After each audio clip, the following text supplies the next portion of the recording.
2 wheels DIY smart robot car. പഠിച്ചു തുടങ്ങാൻ ഏറ്റവും ബെസ്റ്റ് കളിച്ചുകൊണ്ട് പഠിക്കുന്നതാണെന്നാണ് എൻ്റെ അഭിപ്രായം. അപ്പോൾ അത് ശരിക്കും പറഞ്ഞാൽ കളിക്കാനുള്ള ഒരു കിറ്റല്ല. ഇതിൽ നമുക്ക് ഒരുപാട് പഠിക്കാനുണ്ട്. കോഡിങ് പഠിച്ചിട്ട് ഇത് ചെയ്യാം എന്ന് വിചാരിച്ചിരുന്നാൽ കോഡിങ് പഠിച്ചുകൊണ്ടേയിരിക്കും. ചിലപ്പോൾ കോഡിങ് ഈ ഒരു കാര്യം ചെയ്യാൻ വേണ്ടിയിട്ടുള്ള ആവശ്യത്തിന് വേണ്ടി പഠിക്കുമ്പോൾ കോഡിങ്ങിനോട് ഇൻട്രസ്റ്റ് കുറവായിരിക്കും. അതായത് കോഡിങ് ചെയ്യാനുള്ള ഇൻട്രസ്റ്റ് കുറവായിരിക്കും. അതേസമയം ഒരു കാർ വർക്ക് ചെയ്തിട്ട് അതിനെ റൺ ചെയ്യിക്കാൻ വേണ്ടിയിട്ട് കോഡിങ് ചെയ്യുമ്പോൾ ആ കോഡിങ് ചെയ്യാൻ വളരെ ഇൻട്രസ്റ്റ് ആയിരിക്കും. വളരെ ആവേശത്തോടു കൂടി ചിലപ്പോൾ ഉറക്കം കഴിഞ്ഞിട്ടും നമ്മൾ ആ കോഡിങ് ചെയ്യും. അപ്പോൾ ഈ സ്റ്റാർട്ടർ കിറ്റ് വെച്ചിട്ട് നമുക്ക് നമ്മളെ ഫസ്റ്റ് അസംബ്ലിങ് തുടങ്ങും. ഇന്ന് നമ്മളിത് എന്താക്കിയാണ് ഇതിനകത്തുള്ള ഈ കിറ്റിലുള്ളതെന്ന് പരിചയപ്പെടുത്തുകയാണ്. ഇത് ഒരുപാട് വീഡിയോസ് ഉള്ള കാര്യമാണ്. പക്ഷെ എന്നാലും നമ്മൾക്ക് നമ്മുടേതായ അപ്രോച്ചുകളുണ്ട്. അപ്പോൾ അത് അനുസരിച്ചിട്ട് നമുക്ക് പരിചയപ്പെടുത്താം. അപ്പോൾ ഇതിലിങ്ങനെ നമുക്ക് അതിൻ്റെ മോട്ടറും മറ്റ് പാർട്സൊക്കെ ഇങ്ങനെ ഒരു പാക്കായിട്ടാണ് വരുന്നത്. പിന്നെ അതിലേക്കൊരു കിറ്റ്, അതായത് ചേസിസ്, പിന്നെ വരുന്നത് 2 വീൽസ്. അപ്പോൾ ഇത് വെച്ചിട്ട് ഇതിനെ ഒന്ന് അസംബിൾ ചെയ്യും. എന്നിട്ട് നമ്മൾ ഇതിനകത്തേക്കുള്ള മൈക്രോ കൺട്രോളറും മോട്ടോർ ഡ്രൈവ് മറ്റ് കാര്യങ്ങൾ സെൻസറുകൾ ഏതൊക്കെയാണ് ആവശ്യം വരുന്നത് അത് അടുത്ത് സർക്യൂട്ട് ലെവലിൽ അടുത്ത വീഡിയോ ആയിട്ടും ചെയ്യും. അപ്പോൾ ഇതിനെ പറ്റി കൂടുതലൊന്ന് മനസ്സിലാക്കാം നമുക്ക് ആദ്യം. എന്നാലേ നമുക്ക് അടുത്ത സ്റ്റെപ്പുകളെല്ലാം മനസ്സിലാവുള്ളൂ. മറ്റ് ചേസിസുകളും മറ്റതൊക്കെ നമുക്ക് ഇതേ ടൈപ്പ് ഒരു ആവശ്യം വരുന്നത് എല്ലാം നമുക്ക് ആക്രിലിക് ചെയ്തെടുക്കാമെന്ന് ഞാൻ മുമ്പ് പറഞ്ഞിരുന്നു. അപ്പോൾ ആക്രിലിക്കിൽ നമുക്ക് ഇത് മാത്രമല്ല, നമുക്ക് ഏത് ഷേപ്പും ചെയ്തെടുക്കാം. അത് മാത്രമല്ല 3D പ്രിൻറ്റിങ്ങിലൂടെയും ചെയ്യാം. പക്ഷേ 3D പ്രിൻറ്റിങ് നമുക്കിവിടെ അത്ര അവൈലബിൾ അല്ല ഇവിടെ എൻ്റെ ലൊക്കേഷനിൽ. അപ്പോൾ അത് നമുക്ക് പിന്നീട് കുറച്ച് അങ്ങോട്ട് പോകുമ്പോൾ ഒരു 10-30 വീഡിയോ കാണാകുമ്പോഴത്തേക്കും നമുക്ക് അതിലേക്ക് കൊടുക്കാം. ഇപ്പോൾ സ്റ്റാർട്ടിങ്ങിൽ നമുക്ക് ഇത് ചെയ്യാം. അപ്പോൾ ആദ്യം നമ്മൾ എന്ത് ചെയ്യാം, ഇതെല്ലാം ഒന്ന് പുറത്തോട്ട് മാറ്റി വെക്കാം.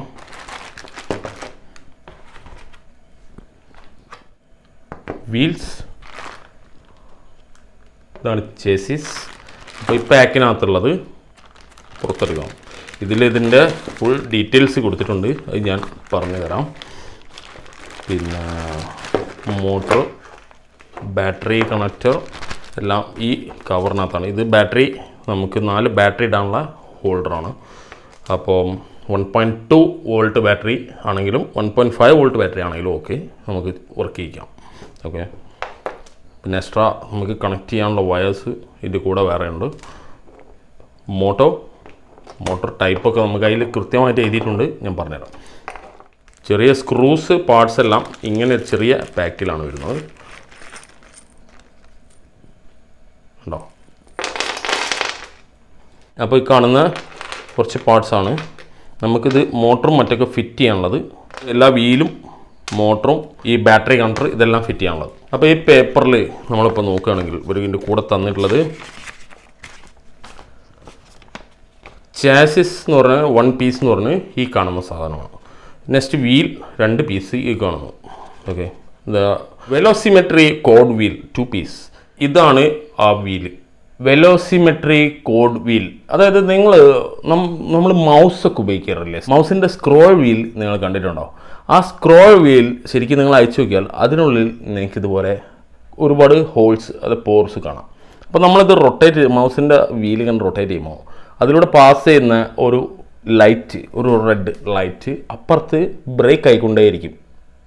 അപ്പോൾ ആ ബ്രേക്ക് ആവുന്നതനുസരിച്ച് അത് ഓരോ ട്രിഗറാണ്. അതായത് ഇൻ ഓർ ഔട്ട് ഏതാണോ അസൈൻ ചെയ്യുന്നത് അത് ഓരോ ട്രിഗർ അതിനവിടെ സംഭവിച്ചുകൊണ്ടേയിരിക്കും. നമ്മളിപ്പോൾ താഴോട്ട് ഇത് എത്ര പ്രാവശ്യം ആക്കുന്നു, എത്ര സ്പീഡിലാക്കുന്നു, എത്ര പ്രാവശ്യം മുകളിലേക്കാക്കുന്നു, അത് ഇതിൻ്റെ സ്പീഡ്, ഡയറക്ഷൻ, ഇതെല്ലാം മോട്ടറിൻ്റെ ഡയറക്ഷനെല്ലാം കൺട്രോൾ ചെയ്യാൻ വേണ്ടിയിട്ട് നമുക്ക് ഉപയോഗിക്കാം.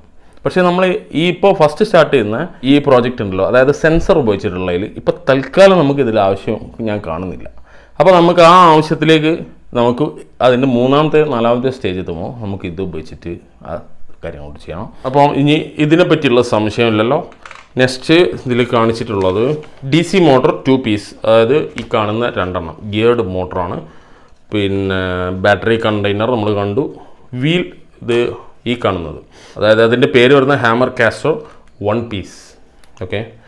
നെക്സ്റ്റ് M30 സ്ക്രൂ 4 പീസ്, അതായത് നീളം കൂടിയ സ്ക്രൂസ്. സ്വിച്ച് 1 പീസ്, നോണം സ്വിച്ച് നമുക്ക് എവിടെയും കിട്ടുന്നതാണിത്. ഫാസ്റ്റനർ 4 പീസ്, ഇതാ, അതായത് മോട്ടർ ഫിക്സ് ചെയ്യാനുള്ള. പിന്നെ M3 സ്ക്രൂ 8 പീസ്, അതായത് ഈ ഇതിനാണ് ഉദ്ദേശിക്കുന്നത്, അതായത് ബോൾട്ടിനെ. L12 സ്പേസർ എന്ന് പറയുന്നത് ഈ കാണുന്നതാണ്. ഇതാണ് സ്പേസർ ഉണ്ടല്ലോ. പിന്നെ വേറെ ഒന്നുമില്ല. ഇനി ഇത് ഫിക്സ് ചെയ്യുന്ന രീതിയും ഇവിടെ എഴുതിയിട്ടുണ്ട്. ഇതിൻ്റെ ആരും സഹായം ആവശ്യമില്ല, വായിക്കാൻ പറ്റുന്ന അത്യാവശ്യം ഐഡിയ ഉള്ളവർക്ക് പെട്ടെന്ന് ക്ലിയർ ആവുന്നതാണ്. അതായത് step 1, insert the fastener into the chassis after tearing of the yellow protection. ഇതിനതില്ല കേട്ടോ പ്രൊട്ടക്ഷൻ, ചിലതിന് ഇതിനൊരു യെല്ലോ പ്രൊട്ടക്ഷൻ ഉണ്ടാവും. Wrap on the chassis and the fastener and the code wheel. അപ്പോൾ ഈ ഫാസ്റ്റനറിന് മുകളിൽ നമുക്ക് ആ ഇത് പൊളിക്കാനുണ്ട്. അതായത് ഈ കാണുന്നത് ഇത് ശരിക്കും ഒരു അക്രിലിക് പീസാണ്. ഇതാണ് അവർ ഉദ്ദേശിച്ചത് പൊളിച്ചെടുക്കാൻ. ഓക്കെ, അപ്പോൾ അതൊരു ട്രാൻസ്പെറൻറ്റ് അക്രിലിക് പീസാണ് കേട്ടോ. ഓക്കെ, അതിനുള്ളിലൂടെ നമുക്ക് കാണാം. അപ്പോൾ ഇങ്ങനെ ഇത് 4ഉം ക്ലിയർ ചെയ്തെടുക്കുക എന്നാണ് ഉദ്ദേശിച്ചത്. അപ്പോൾ എന്താണെന്ന് വെച്ചാൽ ചേസിസിൻ്റെ മുകളിൽ വെച്ചാൽ സംഗതി കാണില്ല സംഭവം. നെക്സ്റ്റ്, അത് നമ്മുടെ ഈ കോഡ് വീലിനെ പറ്റിയാണ് പറയുന്നത്. അതായത് ഇതിൻ്റെ ഈ സൈഡിലേക്ക് നിങ്ങൾ നോക്കുകയാണെങ്കിൽ ഇവിടെ ഈ ഭാഗത്ത്, വൈറ്റിനാകുമ്പോൾ അത്ര പെട്ടെന്ന് മനസ്സിലാവില്ല, ഈ ഭാഗത്തേക്ക് നിങ്ങൾക്ക് ഇതിൻ്റെ ഈ ഗ്യാപ്പുകൾ വളരെ കുറവായിരിക്കും കാണുന്നത്. അതേസമയം ഈ ഭാഗത്തേക്ക് ഈ ഭാഗത്തേക്ക് കൂടുതലും ഈ ഭാഗത്തേക്ക് കുറവാണ്. ഓക്കെ, അപ്പോൾ അതിനനുസരിച്ചിട്ട് അതായത് ഈ വൈഡായിട്ടുള്ള ഭാഗം മോട്ടറിൻ്റെ ഭാഗത്തേക്ക് ഫിക്സ് ചെയ്യാനാണ് ഉദ്ദേശിച്ചത്. അതായത് വൈഡായിരിക്കുന്ന സ്പേസുള്ള ഭാഗം നമ്മൾ മോട്ടറിൻ്റെ മുകളിലേക്ക് ഇങ്ങനെ ഫിക്സ് ചെയ്യണം എന്നാണ് ഉദ്ദേശിക്കുന്നത്. ഓക്കെ, അതാണ് അവിടെ ആ രണ്ടാമത്തെ പോയിൻ്റായിട്ട് എഴുതിയിട്ടുള്ളത്. ഞാൻ വായിച്ചതിൻ്റെ അർത്ഥത്തിൽ ഞാനോട് പറഞ്ഞതാണ്. The axis of the code wheel has a broader and narrow side. Insert the broader side to the motor. അതാണ് നമ്മൾ പറഞ്ഞത്. Next, install the code wheel and fix the motor to the chassis. അപ്പോൾ ഈ code wheel നമുക്ക് മോട്ടറിന് മുകളിൽ fix ചെയ്തതിൻ്റെ ശേഷം ചെയ്യാനാണ് പറയുന്നത്. നമ്മളിപ്പോൾ അത് ചെയ്യുന്നില്ല എന്ന് ഞാൻ നേരത്തെ പറഞ്ഞു. അപ്പോൾ നമുക്ക് ഈ രീതിയിൽ ഇതിപ്പോൾ ടോപ്പ് സൈഡായിട്ട് കാണുകയാണ്. ഞാനിപ്പോൾ ടോപ്പ് സൈഡായിട്ട് ഇതാണ് കാണുന്നത്. ഓക്കെ, അപ്പോൾ ഇവിടുന്ന് താഴോട്ടാണ് ഇത് ഇറക്കുന്നത്. മനസ്സിലായോ? അപ്പോൾ ഇത് വെച്ചാൽ വേഗം മനസ്സിലാവും. ഇതിന്ന് താഴോട്ടാണ് ഇത് ഇറക്കുന്നത്. എന്നിട്ട് ഈ ഭാഗത്താണ് നമ്മൾ മോട്ടർ ഫിറ്റ് ചെയ്യുന്നത്. അതായത് മോട്ടർ ഈ രീതിയിൽ ഈ രീതിയിൽ ഇങ്ങനെയാണ് വരുന്നത്.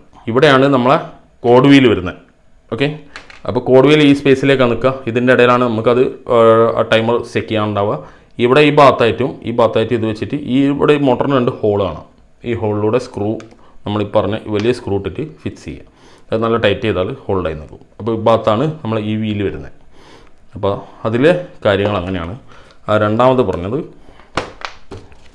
attention, the copper sheet of the leading wire of the motor should face outward the same side of the wheel. അതായത് ഇവിടെ ഇപ്പോൾ സോൾഡർ ചെയ്യാനുള്ള ഒരു പോയിൻ്റ് ഉണ്ട്. നമുക്കിവിടെ വയർ കണക്ട് ചെയ്യാനുള്ള ഈ വയർ കണക്ട് ചെയ്യാനുള്ള ഭാഗം നമ്മൾ മോട്ടർ വെക്കുമ്പോൾ ഈ രീതിയിൽ നമ്മൾ വെക്കരുത്.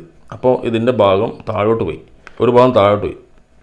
ഇങ്ങനെ വെക്കുകയാണെങ്കിൽ നമുക്കത് കണക്ട് ചെയ്യാൻ ഈ ഭാഗത്തുനിന്ന് എളുപ്പമായിരിക്കും എന്നാണ് ഞാൻ മനസ്സിലാക്കിയത്. Okay, step 3, fix the motor to the chassis, then insert and tighten the screws. അപ്പോൾ നമ്മൾ പറഞ്ഞ കാര്യം. Then step 4, insert the screws and fix the battery container. അപ്പോൾ അതിൻ്റെ പണി കഴിഞ്ഞു. അതായത് ഈ ബാറ്ററി കണ്ടെയ്നർ ഇതിൻ്റെ മുകളിൽ നമുക്ക് സ്ക്രൂ വെച്ച് ഫിറ്റ് ചെയ്യാമെന്നാണ് ഉദ്ദേശിച്ചത്. അപ്പോൾ നമ്മൾ എന്ത് ചെയ്യാം, ഈ പറഞ്ഞ കാര്യങ്ങൾ ഇപ്പോൾ ഞാനവിടെ ഫിറ്റ് ചെയ്യാൻ പോകണം. അപ്പോൾ ഞാനിവിടെ ആദ്യം മോട്ടർ ഫിക്സ് ചെയ്യണം. നമുക്ക് കോഡ് വീൽ വേണമെങ്കിൽ ഇനി പിന്നീട് അടുത്ത പ്രോജക്റ്റിന് നമുക്ക് നേരെ ഇങ്ങനെ വെച്ച് കൊടുക്കാൻ പറ്റും. ഓക്കെ, അപ്പോൾ ഒന്നും നോക്കണ്ട, നമ്മൾക്കത് ഫിറ്റ് ചെയ്തോളാം. ഫാസ്റ്റനേഴ്സ് കണ്ടോ,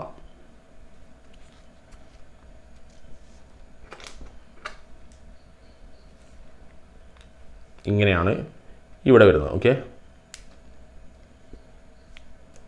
സ്ക്രൂ പുറത്തുനിന്ന് അകത്തേക്കാണ് നമ്മുടെ ഡയഗ്രത്തിലുള്ളത്.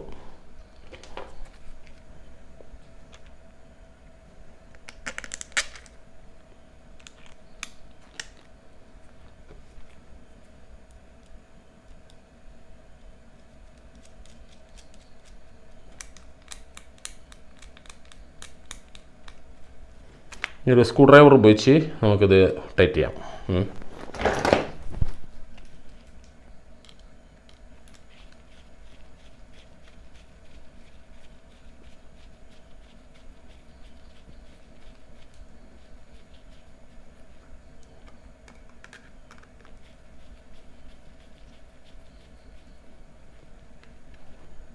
ഓക്കെ, നെക്സ്റ്റ് ഈ മോട്ടറും കൂടി വെക്കാം. അപ്പോൾ നല്ല രീതിയിൽ പ്ലെയറും സ്ക്രൂ ഡ്രൈവറും ഉപയോഗിച്ചിട്ട് ഇത് നല്ല ടൈറ്റ് ചെയ്യുക.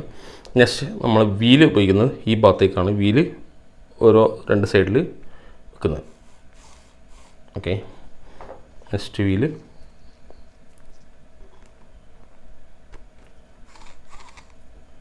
ഓൾറെഡി. അപ്പോൾ ഇങ്ങനെ നമുക്കിത് ഈ ഹൈറ്റിൽ ഇങ്ങനെ ഇരിക്കും. നമ്മളിപ്പം ഇതിന് ഉരുട്ടാൻ ശ്രമിച്ചാൽ കുറച്ച് ടൈറ്റ് ഉണ്ടാവും, ഗിയർഡ് മോട്ടർ ആയതുകൊണ്ട്. ഓക്കെ, നെക്സ്റ്റ് നമ്മൾ ഫിറ്റ് ചെയ്യാൻ പോകുന്നത് ഈ ഭാഗത്ത് വരുന്ന മറ്റേ നമ്മളെ ഹാമർ കാസ്റ്ററാണ്. അപ്പോൾ അത് ലാസ്റ്റത്തത് ഞാൻ വായിച്ചില്ല എന്നാണ് എനിക്ക് തോന്നുന്നത്. അപ്പോൾ ഈ ഭാഗത്ത് നിങ്ങൾക്ക് കാണാം സ്റ്റെപ്പ് 5 ഉണ്ട് ഇവിടെ. Insert the spacer and tighten the 8 screws to fix the hammer castor. Insert the motor to the wheel. Installation completed. അതായത് നമുക്ക് ആദ്യം ഈ വീലിൻ്റെ പരിപാടിയാണ് തീർത്താൽ നമുക്ക് ഇതിൻ്റെ വീലിൻ്റെ വർക്കാണ് നമ്മളിപ്പോൾ തീർക്കാൻ പോകുന്നത്. അപ്പോൾ ഇങ്ങനെ ഇരിക്കുമ്പോൾ നമുക്ക് ഈ വീൽ നിൽക്കേണ്ടത് ഇങ്ങനെയാണ്, മോട്ടർ താഴത്തേക്കാണ് ഇരിക്കുന്നത്. അപ്പോൾ നമ്മൾ ഇത് ഫിക്സ് ചെയ്യാൻ പോകുന്നതും ഈ ഭാഗത്തേക്കാണ്. അതായത് ഈ രീതിയിൽ ഇതിൻ്റെ ഒരു ഷേപ്പ് അനുസരിച്ചിട്ട് ഇവിടെ നമുക്ക് അതിന് കറക്റ്റായിട്ടുള്ള ഹോളുണ്ട്, ഇതിവിടെ ഹോളുണ്ട്. അപ്പോൾ അതിലേക്ക് സ്പേസർ വെച്ചിട്ട് നമ്മളത് ഫിക്സ് ചെയ്യും. സ്പേസർ ആദ്യം നമ്മൾ അടിയിൽ നിന്ന് സ്ക്രൂ ചെയ്ത് വെക്കാം. ഈ സ്പേസറിൻ്റെ മെറ്റൽ സ്പേസറിൻ്റെ 2 സൈഡിലും ത്രെഡ് വിടണം. അപ്പോൾ ഒരു ഭാഗത്ത് നിന്ന് സ്ക്രൂ ചെയ്തതിന് ശേഷം മുകളിൽ നിന്ന് സ്ക്രൂ ചെയ്ത് കൊടുക്കാം. ഓക്കെ,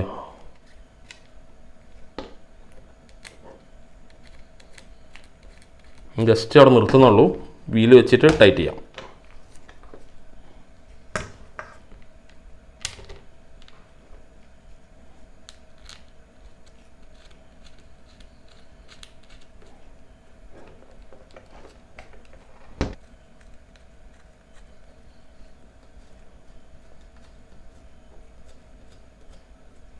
അത് ഡൺ. ഇനി ഇങ്ങനെ വെക്കുക. നമ്മൾക്കിതാ കറക്റ്റ് ഹോളാണ് ഉണ്ടാവും. ജസ്റ്റ് ഒന്ന് അങ്ങോട്ടോ അനക്കേണ്ട ആവശ്യം വരാൻ സാധ്യതയുണ്ട്. അപ്പോൾ അത് നമുക്ക് ആ ഫ്രീഡം കിട്ടണമെങ്കിൽ നമ്മളിത് ഫുൾ ടൈറ്റ് ആക്കി വെക്കരുത്. ആദ്യം 4 സ്ക്രൂ ഇട്ടതിന് ശേഷം ഫുൾ ടൈറ്റ് ചെയ്യുക. എപ്പോഴും സ്ക്രൂസ് ആൻഡ് ബോൾട്ട് ടൈറ്റ് ചെയ്യുമ്പോൾ ഒരു കാര്യം പ്രത്യേകം ശ്രദ്ധിക്കണം, ഇത് ക്രോസ് ചെയ്യുക. അതായത് അവിടെ ഈ സൈഡ് സ്ക്രൂ ചെയ്താൽ രണ്ടാമത്തെ സ്ക്രൂ നേരെ ഓപ്പോസിറ്റ് സൈഡ് ചെയ്യാം. ഓക്കെ, അപ്പോൾ നമുക്കിത് ഈ ക്രോസായി രക്ഷപ്പെടും. അപ്പോൾ നമ്മുടെ ഫിറ്റിങ്സ് കംപ്ലീറ്റ് കഴിഞ്ഞു. ഈ കറക്റ്റ് ഇത് ഈ വീലിൻ്റെ അതേ സൈസ് തന്നെ അതേ ഹൈറ്റിൽ തന്നെ നിൽക്കുന്നുണ്ട്. അതപ്പോൾ അവിടെ നമ്മൾ സ്പേസർ ഉപയോഗിച്ചു. ഈ സ്പേസർ ഉപയോഗിച്ചില്ലായിരുന്നെങ്കിൽ ഈ വീലിൻ്റെ ഹൈറ്റ് ഈ ഭാഗത്തേക്ക് പോയേനെ. അതായത് ഇത്രയും താഴോട്ട് പോയിട്ട് ഇതിന്ന് താഴെയായി നിൽക്കും. അപ്പം ഇതിങ്ങനെ പൊങ്ങിയിരിക്കും. ഗ്രൗണ്ടിൽ വെച്ചാൽ ഇതിപ്പോൾ നല്ല കറക്റ്റ് ലെവലിൽ ഗ്രൗണ്ടിൽ ലെവലായിട്ടാണ് ഇരിക്കുന്നത്. അപ്പോൾ ഇനി ഇതിനുള്ള ഫ്രീഡം എന്താണ്? ഈ വീല് നമ്മളെ ഹാമർ വീൽ വെച്ചാൽ ഈ ഒരു ഫ്രീഡം അങ്ങോട്ടും ഇങ്ങോട്ടും തിരിയുമ്പോൾ ഉണ്ടാകുന്ന ഫ്രീഡം. ഓക്കെ, ഇത് വളരെ ഫ്ലെക്സിബിളായിട്ട് ഇതിപ്പോൾ ഈ വീലിപ്പോൾ ഇങ്ങനെ തിരിയാം, നമ്മളിപ്പോൾ ലെഫ്റ്റ് തിരിയാം. ഓക്കെ, അപ്പോൾ ഇത് വർക്കൗട്ട് ആയതുണ്ട്. ഇനിയിപ്പോൾ റൈറ്റ് തിരിയാം. ഓക്കെ, അതാണ് സംഭവിക്കാൻ പോകുന്നത്. അപ്പോൾ ഇനി നമ്മൾ കോഡ് വീൽ നമ്മളിപ്പോൾ ഫിക്സ് ചെയ്യുകയാണെങ്കിൽ നമുക്ക് ഈ സൈഡ് കൂടെ വെക്കട്ടോ. അത് നമ്മൾ നേരത്തെ പറഞ്ഞല്ലോ. അപ്പോൾ അത് ആ സമയത്ത് ഇതിപ്പോൾ ഞാൻ നാളെ ഇപ്പോൾ അടുത്ത വീഡിയോയിലേക്ക് ചെയ്യുന്ന പ്രോജക്റ്റിൽ ഈ കോഡ് വീൽ വെച്ചിട്ടുള്ളതല്ല, IR സെൻസറും നമ്മൾ അൾട്രാസോണിക് സെൻസറും രണ്ടും ഉപയോഗിച്ചിട്ടുള്ള 2 പ്രോജക്റ്റാണ് ആദ്യം ചെയ്യുന്നത്. അതിൻ്റെ ശേഷമാണ് നമ്മൾ സ്പീഡ് ഡിറ്റക്ഷൻ അതുപോലെ ഡയറക്ഷൻ അതെല്ലാം ഇത് ഉപയോഗിച്ചിട്ട് ചെയ്യാൻ ഉദ്ദേശിക്കുന്നത്. ഓക്കെ, അപ്പോൾ പിന്നെ അതിൽ നമ്മൾക്കിപ്പോൾ ആദ്യം ആവശ്യം വരുന്ന ഒന്ന് ഈ ബാറ്ററി കണക്ടർ നമ്മളിത് ഇവിടെ ഫിക്സ് ചെയ്യാനുള്ളതാണ്. ഈ ലൈറ്റ് വരും, ഈ ഭാഗത്തായിട്ട് ഇവിടെ നമുക്ക് MCU വരും, ബാറ്ററി കണക്ടർ ഇവിടെ വരും. അത് ഞാനിപ്പോൾ പറഞ്ഞെന്നുള്ളൂ. നമുക്ക് ചിലപ്പം ബാറ്ററി കണക്ടർ ഈ ഏരിയയിലായിട്ട് ആയിരിക്കും വരുന്നത്. ഓക്കെ, അത് നമുക്ക് പ്രശ്നമല്ല. നമുക്ക് അസംബ്ലിങ്ങിനായിട്ടും സൗകര്യം ഏതാണോ അത് ഉപയോഗിക്കാം. അപ്പോൾ ഈ 2 സാധനങ്ങൾ ഞാനിവിടെ പാക്ക് ചെയ്ത് വെക്കാൻ പോവാണ്. ഈ ബാറ്ററി കണക്ടർ ഫിക്സ് ചെയ്യാനുള്ള സ്ക്രൂ ഇതിനകത്ത് അവൈലബിൾ അല്ല. അപ്പോൾ അത് നമ്മൾ 2 സ്ക്രൂ എക്സ്ട്രാ ചെയ്തിട്ട് ഇപ്പോൾ ഇത് 4 എണ്ണം കാണുന്നുണ്ട്, ഇവിടെ 4 എണ്ണം കാണുന്നുണ്ട്. പക്ഷേ നമുക്കിവിടെ അവൈലബിൾ അല്ല, സ്ക്രൂ ഫുള്ളില്ല. അപ്പോൾ അത് 4 എണ്ണം കൂടി കണ്ടെത്തണം. എന്നിട്ട് അത് ഈ ബാറ്ററി കണ്ടെയ്നർ ഇവിടെ ഫിറ്റ് ചെയ്യണം, MCU ഫിറ്റ് ചെയ്യണം. അപ്പോൾ ഇനി ഇതിൽ ബാക്കി കാണുന്ന ഈ വയറുകൾ നമുക്ക് ഇതിൻ്റെ അസംബ്ലിങ് ടൈമിൽ ആവശ്യം വരുന്നതാണ്. മോട്ടറിൽ നിന്നുള്ള 2 കണക്ഷനുകളാണ് ഇത് രണ്ടും. മോട്ടറിൽ നിന്നുള്ള 2 കണക്ഷനും നമുക്ക് ഡ്രൈവിലേക്കാണ് വരിക, അതായത് മോട്ടോർ ഡ്രൈവിലേക്ക്. അപ്പോൾ നമ്മൾ ഏതൊക്കെ തരത്തിലുള്ള വീലുകൾ ഉണ്ടെന്നോ ഏതൊക്കെ തരത്തിലുള്ള മോട്ടറുകൾ ഉണ്ടെന്നോ നമ്മൾ നമ്മുടെ ചാനലിൽ ഡീറ്റെയിൽ ആയിട്ട് പരിചയപ്പെടുത്തിയിട്ടില്ല. അപ്പോൾ അത് ഇതിൻ്റെ കൂടെ തന്നെ ബാക്കി എഡിഷൻ ആയിട്ട് വരും. അപ്പോൾ നമ്മൾ പ്രോജക്റ്റുകൾ തുടങ്ങിയില്ലെങ്കിൽ വളരെ വൈകി പോകുന്നതുകൊണ്ടാണ് നേരത്തെ തുടങ്ങിയത്. ഇനിയിപ്പോൾ ഇതിലേക്ക് ആവശ്യം വരുന്നത് ആർഡിനോ യൂനോ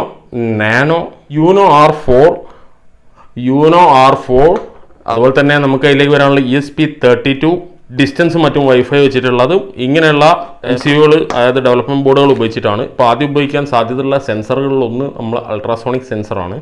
രണ്ടാമത്തെ സെൻസർ ഒന്ന് ഉപയോഗിക്കാനുള്ളത് IR ആണ്, ഇൻഫ്രാറെഡ്. ഇത് നമ്മൾക്കൊന്ന് ഡീറ്റെയിൽ ആയിട്ട് ഞാൻ പരിചയപ്പെടുത്തുന്നുണ്ട്. അപ്പോൾ നമുക്ക് പൊട്ടിച്ച് കാണിച്ചു തരാം. പിന്നെ ഉള്ളത് സെർവോ മോട്ടർ ആവശ്യം വന്നുകൂടായില്ല. നമ്മൾ അൾട്രാസോണിക് ഉപയോഗിക്കുകയാണെങ്കിൽ സെർവോ മോട്ടർ ആവശ്യം വരും തീർച്ചയായിട്ടും. പിന്നെ നമുക്ക് ആവശ്യം വരിക ഇങ്ങനെയുള്ള ജമ്പർ വയറുകളാണ്. ഇത് മെയിൽ ടു ഫീമെയിൽ അങ്ങനെയുള്ള കണക്ഷൻ അങ്ങനെ ഉദ്ദേശിച്ചാണ് വാങ്ങുന്നത്. ഇതിൻ്റെ ഈ കാണുന്ന ഈ തലയാണ് മെയിൽ. ഇതിൻ്റെ ഈ ഭാഗം ലീഡില്ലാത്ത ഭാഗമാണ് ഫീമെയിൽ. അപ്പോൾ മെയിൽ ടു ഫീമെയിൽ അതാണ്. ഇത് മെയിൽ ടു മെയിൽ രണ്ട് ഭാഗത്തും പിന്ന് കാണാം. ഇത് മെയിൽ ടു ഫീമെയിൽ ആണ്. അപ്പോൾ ഇങ്ങനെയുള്ള കുറച്ച് കാര്യങ്ങൾ കൂടി ആവശ്യം വരുന്നുണ്ട്. അതുകൊണ്ടാണ് ഞാൻ ഇത് 2 പ്രൊജക്റ്റായിട്ട് വെച്ച് 2 ലെയറേ വരും. നമ്മളിപ്പോൾ ഇതിൻ്റെ ബേസ് ഫസ്റ്റ് സ്റ്റെപ്പ് കഴിഞ്ഞു. അതായത് ഇതിൻ്റെ മെക്കാനിക്കൽ പാർട്സാണ് ഇപ്പോൾ നമ്മൾ ഫിറ്റ് ചെയ്ത്. ഇനി ഇതിൻ്റെ ഇലക്ട്രോണിക് പാർട്സാണ് ഇപ്പം ഞാൻ നേരത്തെ കാണിച്ചത്. ഇനി ഇതിൻ്റെ സോഫ്റ്റ്വെയർ ലെവലാണ് നമുക്ക് ഇൻസ്റ്റാൾ ചെയ്യാനുള്ളത്. ആ സോഫ്റ്റ്വെയർ ലെവൽ വെച്ചിട്ടാണ് നമ്മളിതിൻ്റെ ശരിക്കും പറഞ്ഞാൽ നമ്മൾ കൂടുതൽ അഡ്വാൻസ് ആവുന്നത് സോഫ്റ്റ്വെയർ ലെവൽ വെച്ചിട്ടാണ്. അതായത് ഈ ഹാർഡ്വെയർ പ്ലസ് സോഫ്റ്റ്വെയർ ആണ് ശരിക്കും അഡ്വാൻസ് ആവുന്നത്. പക്ഷേ ആ സോഫ്റ്റ്വെയർ ലെവൽ അറിയില്ലെങ്കിൽ ഇതൊക്കെ നമ്മൾ നോക്കിയിരിക്കുകയുള്ളൂ. അപ്പോൾ അതുകൊണ്ട് കാര്യമില്ല. അപ്പോൾ എന്ത് ചെയ്യാം, ഈ ഒരു ഡിവൈസിന് ആ നേരത്തെ ഫംഗ്ഷന് ആവശ്യമുള്ള ആ സോഫ്റ്റ്വെയർ പഠിക്കുക. അത് പഠിക്കുമ്പോൾ തെറ്റിയോ ഇല്ലേന്ന് ഒരു കോഡ് കാണുമ്പോൾ തന്നെ അല്ലെങ്കിൽ കോഡ് ചെയ്യുമ്പോൾ തന്നെ നമുക്ക് മനസ്സിലാവുന്നത് അങ്ങനെയുള്ള തെറ്റുകൾ എന്താണെന്ന് മനസ്സിലാക്കി പഠിക്കുമ്പോഴാണ്. നമ്മൾ തെറ്റാതെ ശരി മാത്രം പഠിക്കുമ്പോഴല്ല, തെറ്റിച്ച് പഠിക്കണം എന്നാണ് എൻ്റെ അഭിപ്രായം. ഇത് വാങ്ങാൻ താല്പര്യമുള്ളവർക്ക് ഇത് കിട്ടാൻ പ്രയാസമുണ്ടെങ്കിൽ ജസ്റ്റ് മെസ്സേജ് ചെയ്യുക, കമൻറ്റ് ചെയ്യുക. അതല്ലെങ്കിൽ ആമസോൺ ലിങ്ക് കൊടുക്കാം, നിങ്ങൾക്ക് ഡിസ്ക്രിപ്ഷനിലുണ്ടാവും. അതിൽ ക്ലിക്ക് ചെയ്താൽ ഡയറക്റ്റ് നിങ്ങൾക്ക് വീട്ടിലേക്ക് വരും. 400 രൂപേൻ്റെ അടുത്തോട്ട് വിലയുള്ളൂ മാക്സിമം വില ഈ ഫുൾ കിറ്റ് ഇപ്പോൾ കണ്ടത്. ഇത് മറ്റ് ബോർഡുകൾ ഡെവലപ്മെൻറ്റ് ബോർഡ്, മറ്റേ motor drive, power supply, battery അങ്ങനത്തെ കാര്യങ്ങളൊക്കെ ഉണ്ടല്ലോ, അതൊക്കെ എക്സ്ട്രാ വേറെയും വേണ്ടി വരും. അതായത് കുറച്ച് ആദ്യം ചിലവാക്കിയാൽ ഇതെല്ലാം പിന്നെയും ഉപയോഗിക്കാം. മനസ്സിലായോ? അപ്പോൾ ആദ്യം ചിലവാക്കുന്നതിന് തെറ്റില്ല. അപ്പോൾ അടുത്ത വീഡിയോയിൽ കാണാം. പ്രോജക്റ്റ് 2.